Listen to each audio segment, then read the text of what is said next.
పోసాని కృష్ణమురళికి 14 రోజుల రిమాండ్ విధించింది railway Koduru court. కాసేపట్లో కడప సెంట్రల్ జైలుకు పోసానిని తరలించనున్నారు పోలీసులు.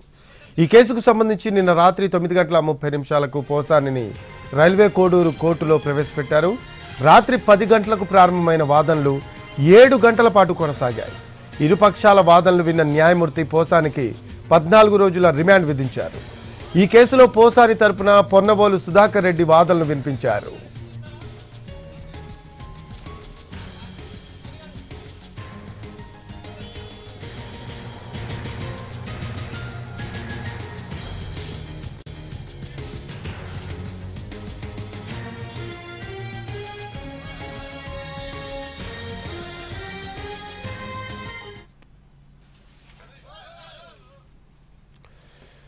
మోర్ అప్డేట్స్ తెలుసుకుందాం. మా కరెస్పాండెంట్ రమేష్ ఉన్నారు. రమేష్, పోసాని కృష్ణమురళికి 14 రోజుల రిమాండ్ విధించినట్టు సమాచారం.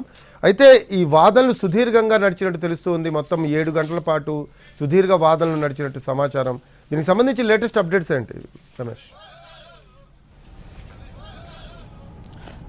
రఫీ డిప్యూటీ సీఎం పైన అనుచిత వ్యాఖ్యలు చేసినటువంటి కేసులో పోసాని కృష్ణమురళిని పోలీసులు అరెస్ట్ చేశారు. అయితే ఓల్వరం పోలీసులు రాత్రి 9:30 రైల్వే కోర్టులో ఆయనను హాజరుపరిచారు.